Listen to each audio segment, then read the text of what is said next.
I think an education is the biggest thing we need to have for people, and that's going to help you grow individually as a person.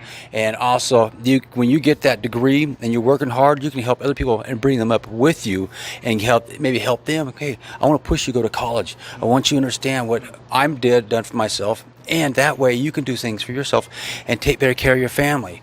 So, in terms of going to college and whatnot, there are proposals by other candidates, such as Elizabeth Warren, who wants to kind of get rid of some student debt, and Bernie Sanders, who just says cancel it all. The bankers got a bailout, so why can't regular people get a bailout? Cancel it all. So, how do you feel about Joe Biden's position on education versus those more progressive positions? Well, I had to pay for all my student loans when I went to college myself, and I understand some people may need some help and assistance, but I don't think you should just totally erase their debt. If there's another way, another program that will be able to pay for the debt, that's fantastic. But if not, try to find a way to make them be able to reduce the debt, make it more manageable to those guys. Maybe pay 25, 30, 40 bucks a month where it's going to cost them to help them out. So the education is a big, tough issue right now. It really is, because other candidates want to completely absolve all their debt just like that. But I look at that and go, what's going to happen to our country if we have this debt all absorbed somehow? Who's paying for that? Yeah, and that is one side of the argument. The other side of the argument has consistently been, well, the banks got $17 trillion, and really we can't even count the rest of it. In 2008, and that was because the country's gonna fall apart, nobody's gonna be able to afford anything.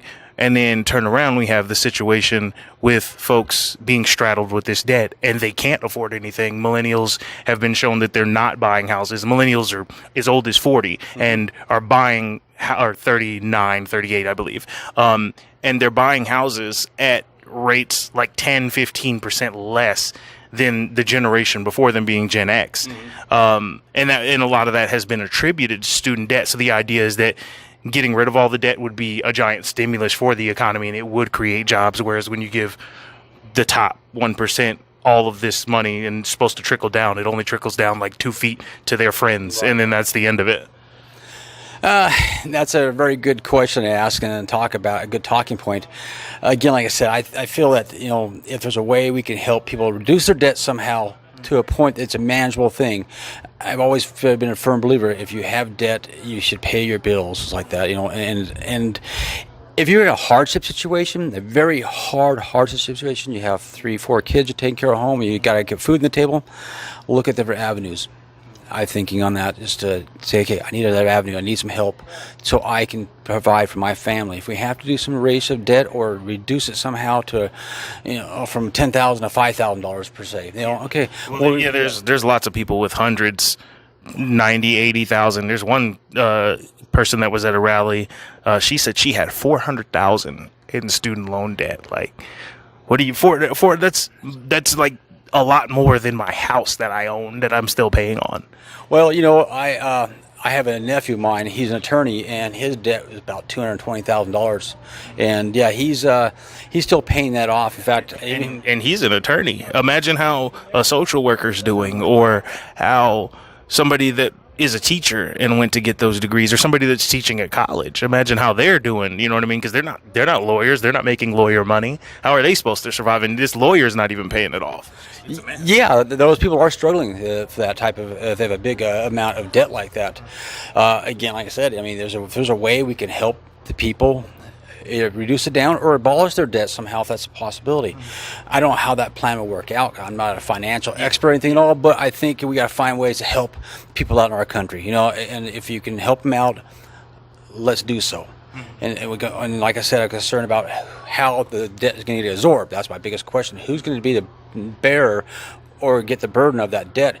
Is it going to go back to us as taxpayers like that again? I don't know. Yeah.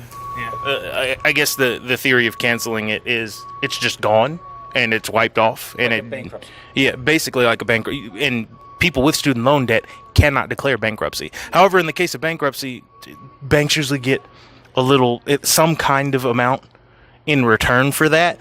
With cancellation, I believe that the banks just get to take the L and just be like, oh no, you lost this one. sorry, there's no money coming for you. You know, bankruptcy is always a tough issue anyways, no matter which way you look at it. You know, I mean, first off, it hurts you individually as a person. For the first 2 years, it's really tough. After you get towards 10 years, or 7 to 10 years, it's pretty much a ball. So you don't see it on your credit reports anymore, or much anymore, I should say. But, you know, it's a very tough road to follow doing a bankruptcy, and I really don't think that's the right way to go about it, you know, at all. But like I said before, is there some way we can help people reduce that debt or somehow help them through some sort of maybe a social program, something like that, to help them out? You know, I don't know the answers to that stuff at all, but